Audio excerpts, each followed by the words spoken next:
Well, hey, my friends, I'm so glad that you are here with me on the podcast. I've got some great friends with me, Jonathan and Sarah, who are here to talk about all the incredible things that God's doing in their life and their journey as artists, both separately and together as a married couple. So, guys, super glad you're here. Welcome. Thank you. We're so excited. Yeah, thank you so much for having us here. Absolutely, absolutely. We met not long ago at my friend Amanda Galuli's Eagle Rock camp ground. It's a retreat center, I guess, over there in East Tennessee. And I was speaking, and y'all were teaching, and it was like, hey, this is great. But Jonathan loved your work, and then Sarah loved to hear what you're doing with flowers and all this sort of thing. And I'm like, we got to be friends. I got to have you guys on the podcast. So for folks that are just kind of getting to know you guys, why don't you give us a little bit of who you are, what you do, and then we'll get into a little bit of your backstory. All right. Well, I'm Jonathan Howe. This is my wife, Sarah. Yes. Of course. And I'm currently a full-time artist. I make my living painting mostly landscapes and portraits. And we have been doing this full-time ever since we got married. So we had launched just prior to getting married, and been at it ever since. And so it's a real blessing to be able to do something that I love and provide for my family. And that's a short bit of it. Yeah. And Sarah, how long have y'all been married? I mean, how long have you been at this? It's going to be 12 years this month, our anniversary. And we have 2 little girls. Aiden is going to be 10 this year. Susanna will be 7.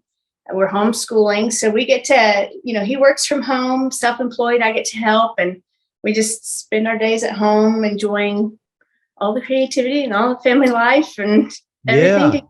It's beautiful. Now, Sarah, I have to ask you, if you have a family like a lot of people, I'm sure your mom or dad might have said, now, he's an artist. Like, now, how does he actually make a living? So did y'all have to go through that whole thing again?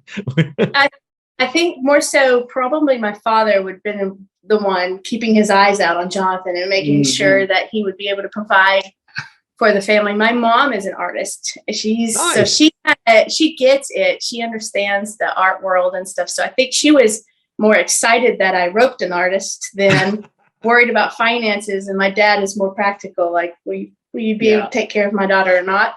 Yeah. What's that point? Yeah, the Lord did it. The Lord is good. So now, Jonathan, did you go to art school, or are you self-taught, or how did your journey start?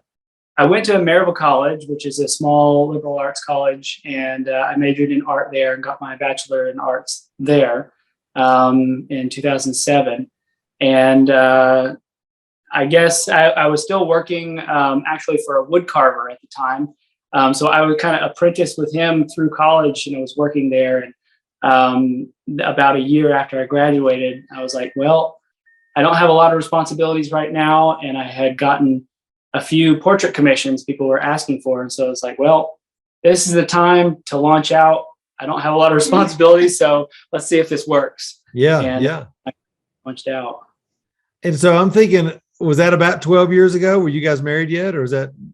Not married yet. We had just started dating and engaged, and that's pretty much when I launched out into it. Just did it all at once. Yeah. Well, that's awesome. Why not, right?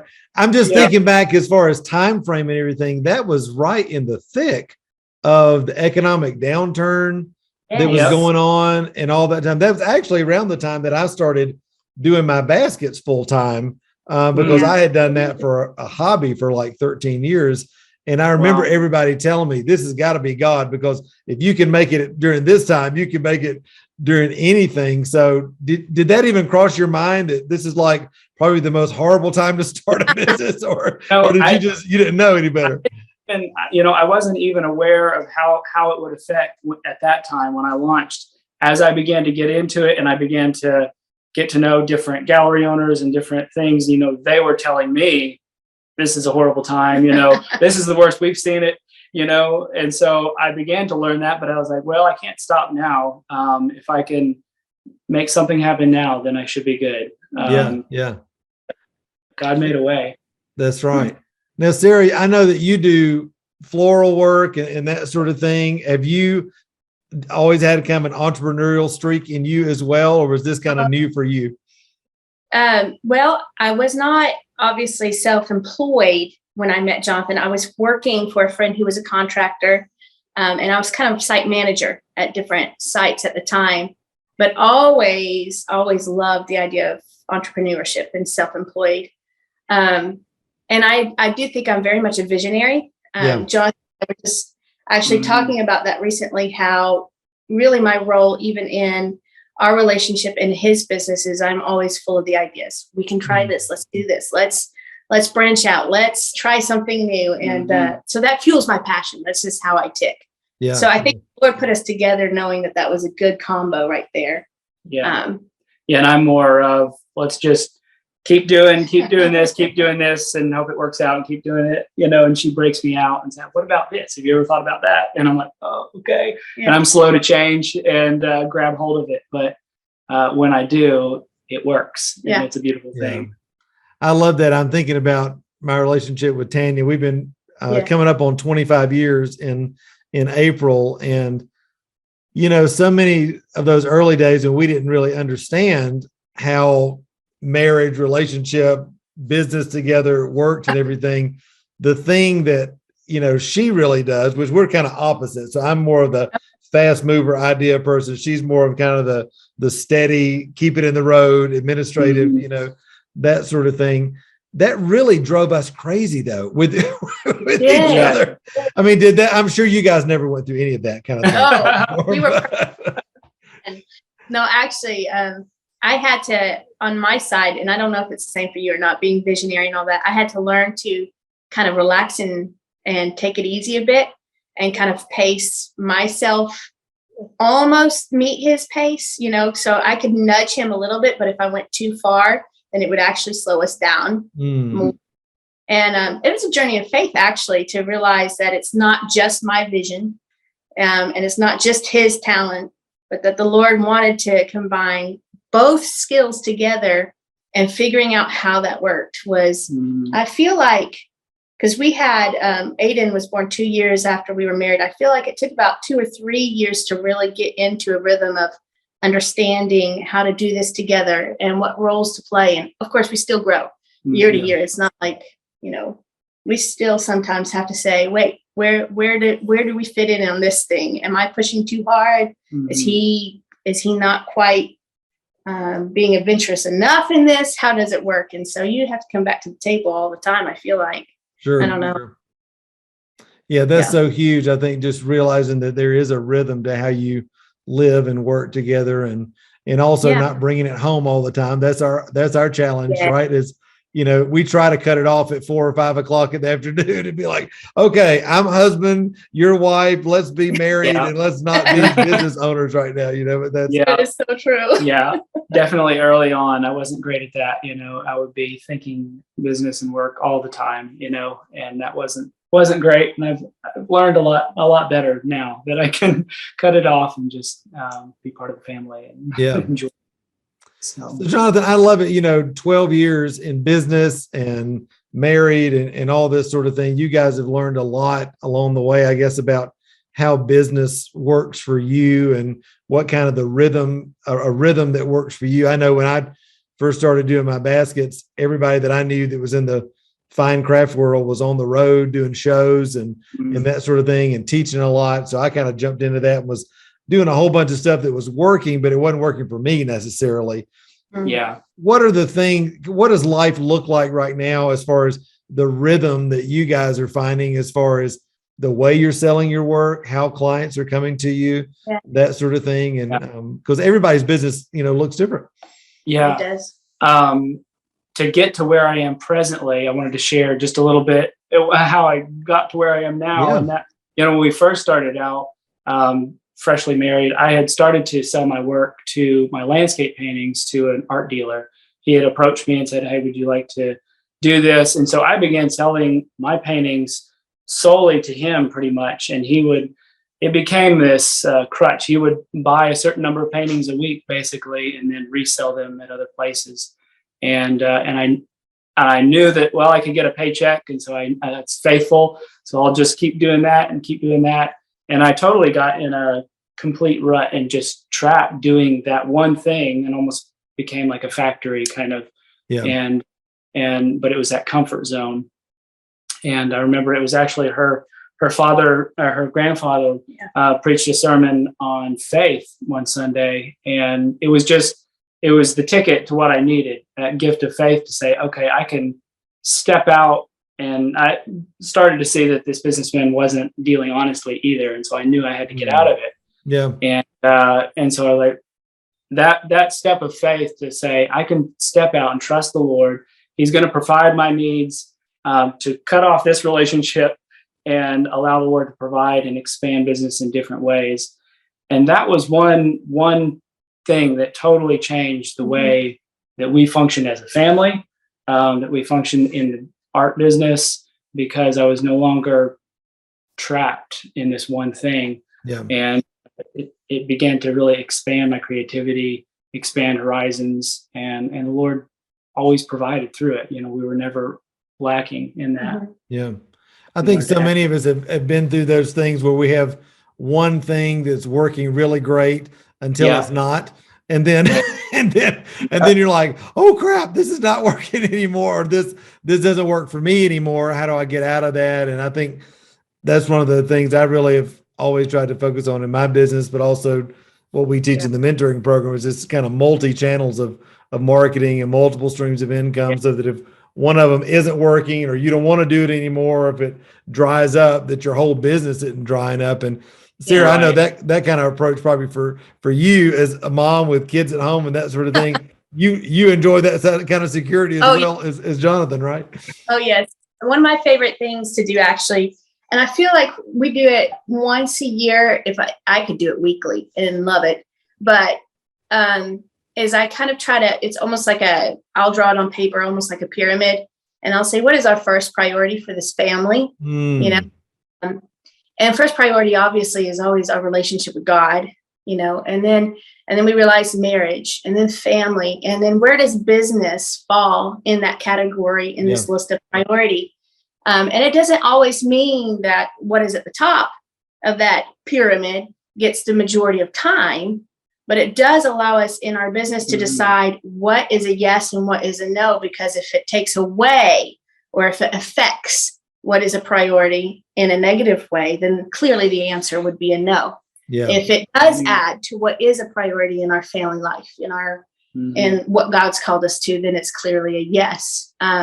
Because being visionary and excited about everything, I could overextend myself in a moment. Sure. I say all the exciting things and branch out. And so I have to remind myself regularly, does this fit with the vision the Lord has given us? Or is this just a happy, exciting thing? That I need to maybe just peel it back a little and just wait on the Lord before saying yes to, and pace. That's so good. I was just going to say the anointing of new, right? The new shiny thing, you should totally do this. You got to be able to bring it back. And it's knowing that vision and knowing the season that God's got you in right now. Those are so important that they become kind of the standard by which you judge the things that you're allowing into your life.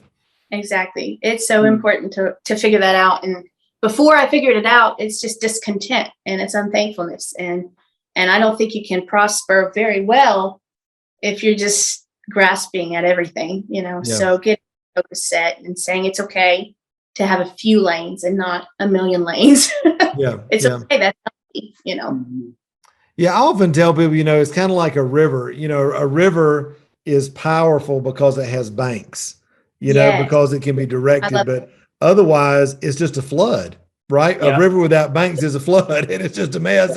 And there you go. And I think all of us, when we can put in those God-given boundaries that are great. I know for me, over the last few years, there's been those four things. I'm just like you're saying, I'm a husband, I'm a dad to Cameron, I'm an artist, and I'm a father to artists. And if it doesn't fit within those four categories, I don't do it. And a lot of people will look at your life and go, oh my gosh, how do you do so much? And it's like, it's not that I do that much. It's just that everything I do is within that lane.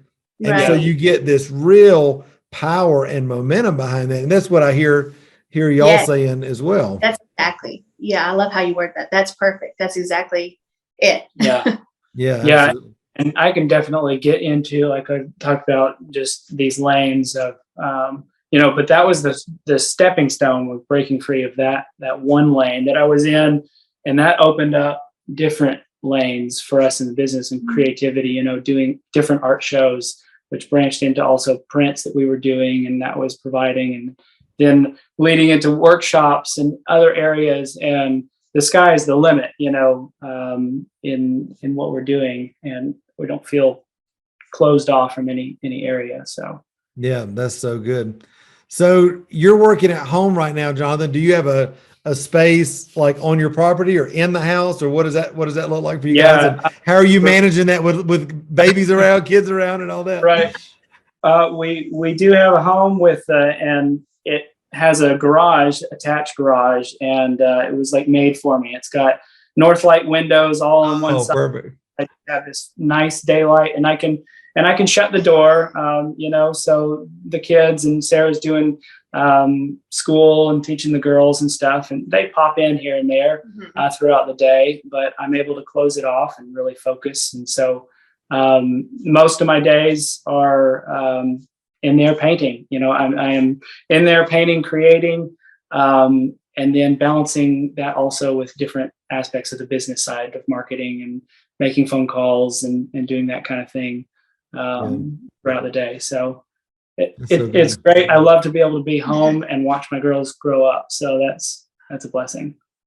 It really is. I think, especially as much as we're all pulled today, I think entrepreneurship is such a wonderful gift that God gives us to be able to not only receive blessing in a lot of different ways, but also have that freedom, right? The time and the energy and the money that we need to be able to do the things that God's called us to do. I know for me, being in the entrepreneurial space and being somebody that, you're in the natural responsible for all the business things that are going on and that sort of thing, God will often use my finances and opportunity or lack of opportunity to kind of get my attention and refocus me and that sort of thing. I'm sure for you guys, you've been through some of those seasons of refocus. What, maybe talk about one of those and what's that kind of like for you guys as you work through that? That's really, so you nailed it on the head, because just leading in, of course, 2020 began shutting down. A lot of my income was through shows that I would do, like weekend art shows. And so 2020, after the spring, shut down everything. And fortunately, I had commissions that were keeping me afloat and keeping things running and different jobs like that. But as we got into 2021, we were looking at the new year and saying, well, a lot of my shows are still canceled that I'm usually rely on, and that put in us to say, okay, Lord, what do we do here? We need some ideas. We need to do something different. We can't just keep doing the same thing, because obviously it's not even there. And and so we were talking, Sarah and I, kind of doing our first of the year discussion, and she's like, you just need to send out to your email list, that you need help and are looking at maybe doing some of your own shows, like, and that somebody else would provide a venue or something that you could do something of your own. And so I typed up an email, and I was like, trying to be real diplomatic about it, because I didn't want to just come out and say, I need help. I'm going to say, I'm really requesting that if anyone has a venue, that they would be open to doing a show, and so I typed it all out, and Sarah's like, no, you just need to say, I need help. For help, baby. Come on. We gotta go. Yeah. And so I was like, oh, okay. All right. I just humble myself and say, okay. So I sent the email and I said, I need help. And I explained that I was looking to do some different things this year since everything was shut down. And we got so much response from different people. It was amazing. People that I didn't even know were on my email list, and saying, oh yeah, we live in this really expensive neighborhood. We love to have you do a show with us. And it opened up several opportunities to do different things. It was a busy year, actually. It was really fun doing all sorts of different things. And one of the things that really came out of that, and that was a trust faith step, me trusting the vision that she had given and what was in her heart. And that actually brought us together in ways that we hadn't done anything together before like it, because she had started doing florals and growing flowers. And now we started doing shows with florals and me painting florals and then teaching workshops from that. And that has been incredible. I just love that because you're building on the connections that you've already made. And I always tell my students in the mentoring program, I'm like, nobody buys art because they need it. They buy because the connection, and the more of that relationship that you're building, that will always pay out in spades for you. And I had the same kind of thing when the COVID hit and all this sort of thing. And my commission business and my interior design partners and builders and people like that, the luxury home market has been killing it during this whole time. And I'm like, you can absolutely have a steady supply of business. And I know some of my students, they've had their biggest year ever in the middle of 2020 and 2021, but it's because, just like you're saying, they had sowed into relationships with their clients, with their email lists. And, people, I think in general too, when you treat people right, they want to help you. They want to see you grow. They love your work and love what you're doing. And that's just that, I think, what makes entrepreneurship as an artist almost feel like family, right? People get on your side and advocate for you. I love that. Yeah. It's so good.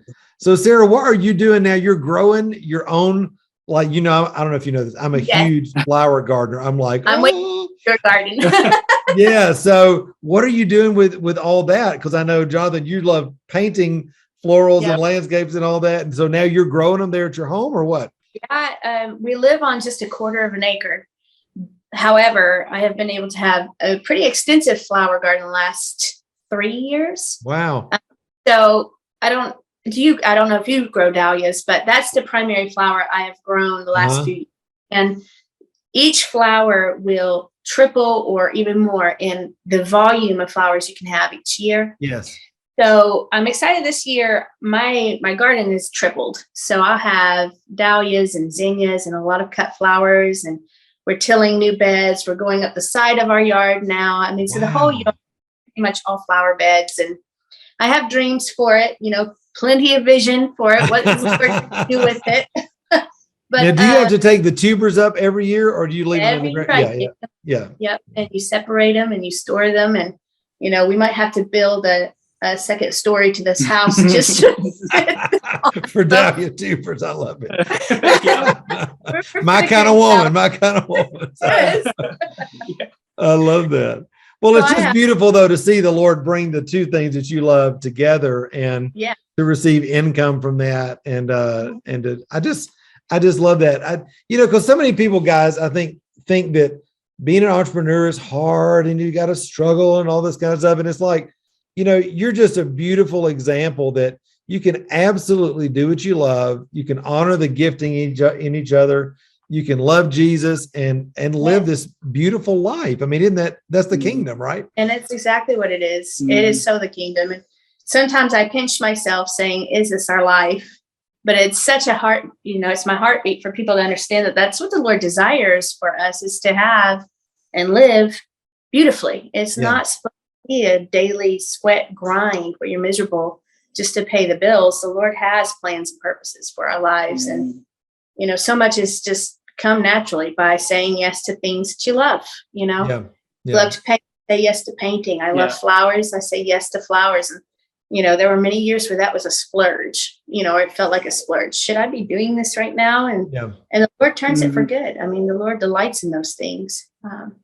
And so we've watched the Lord grow each one of our passions individually, and then grow that together over the years and do something so special. And it just keeps getting more and more special. It just blows my mind every time to see what happens. Yeah, I just love it. What I loved about with the flowers is that, a lot of it started during the pandemic because she started growing more dahlias during 2020. And a lot of it was out of a desire, all this bad news everywhere, bad news. And so she just said, well, I want to put out there just something beautiful, just some beautiful thing and encouragement. And that's really how it started with her, is just putting that out there. And just, I'm going to put something pretty out there and have good news out there on social media and stuff like that. And that began to grow so much. Yeah. I just love it. I love it. I'm proud for you guys. I'm happy for you. I'm just, And I know that as folks are listening and watching today, it's just an encouragement to them to realize that you don't have to live this old broke, busted, and disgusted, frustrated life. That's not the kingdom. That God has so much for us. So what would you say, guys, to somebody that's out there that's listening to this and maybe their life has kind of been this drudgery? They've got this artistic gifting, this creative gifting, but they've just been either afraid or didn't have a context for how to step out in that. Sarah, you said it was just as easy as saying yes to flowers, saying yes to art. I always say God's not looking for your perfection. He's looking for your yes. I mean, what would you say, guys, to folks that are maybe in that place and wanting to step in to the reality that you guys are walking in? Well, I think the first thing is to trust in the favor of the Lord. That, as a believer, we are in the year of the favor of the Lord. Yeah. And so his favor rests on you. And so you don't have to worry about taking steps forward into the unknown because his favor is on you. Because of Jesus, it's on you. And so if you take a step forward, he's not going to be back here. He is with you in the present. And he's going to bless you. His plans are to prosper you. His plans are good for you. They're not to curse you. The curse has been lifted by the blood of Jesus. And so as you step forward, you're not under a curse. You're not under strict laws and legalism. You're under grace. And so the things and the passions that are in you that he's gifted you with, he's going to bless you as you step out and use those. It's just going to bless you, and you can trust him. Trust him. Yeah. He said it good, didn't he, Sarah? He said it good. Yeah. Amen. I love it. Well, guys, thank you so much for sharing your story today. I know that folks are going to want to connect with what you're doing online, on social, and that sort of thing. So where's the best place that people can connect with what you guys are doing? Well, connecting social media, Instagram, it's Jonathan Howe Fine Art. You can find me there. That's probably the best. Of course, I have a website there, jonathanhowefineart.com. And then you're always welcome to follow me on Instagram. I'm just sharing flowers and encouragements every day. That's my outlet. So, and it's Sarah D. Howe. Nice. Instagram. So, love to connect with you guys. So awesome. Well, we'll be sure to put those links in the show notes and the description so folks can get that. But Jonathan and Sarah Howe, thank you so much for being on the show today and sharing your incredible story of living beautifully in the kingdom. So thanks. Thank you. This was just amazing. Yes. Thank you, Matt. We really enjoyed it.